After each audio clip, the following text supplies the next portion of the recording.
প্রচণ্ড কাশি, কাশতে কাশতে পুরো বেঁকে যাচ্ছেন, বুকে কফ জমে আছে কিন্তু সেটা বেরোচ্ছে না।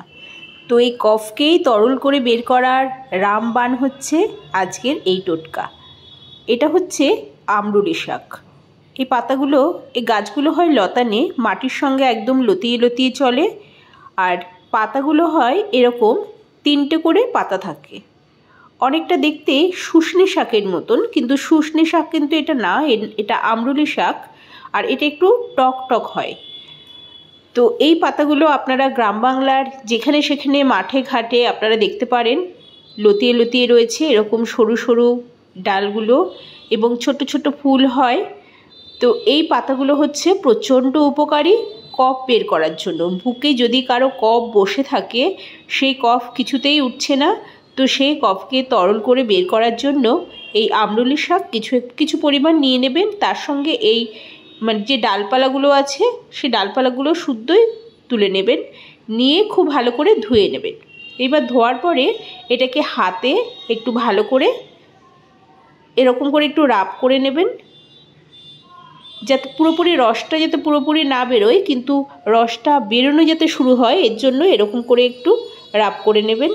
করে একটা পাত্রে, কাচের পাত্রও দিতে পারেন, স্টিলের পাত্রও দিতে পারেন, এরকম একটা বাটিতে এই শাকটা রেখে তার সঙ্গে দিয়ে দেব সর্ষের তেল। সর্ষের তেল কিন্তু আমাদের এই কফ বের করার জন্য খুব উপকারী। এইবার এই পাতাগুলো এরকম করে রাব করে নিয়েছি, তার মধ্যে সর্ষের তেল কিছুটা পরিমাণ দিয়ে দেব।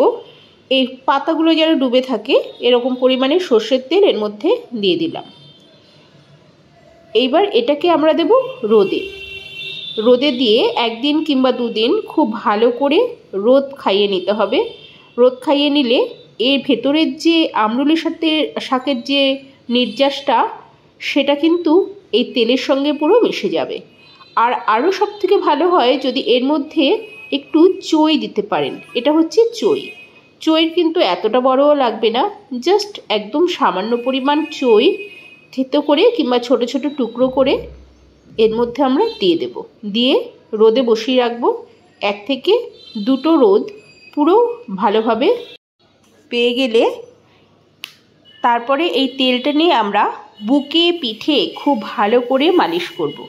রাত্রিবেলায় মালিশ করলে খুব ভালো, তেলটা খুব ভালোভাবে বুকে পিঠে বসে যাবে। আর তা না হলে আপনি যখন সময় পাবেন 1 বার কিংবা 2 বার সকালে সন্ধে এই তেলটাকে বুকে মালিশ করতে পারেন। দেখবেন কফ তরল হয়ে বেরিয়ে যাবে।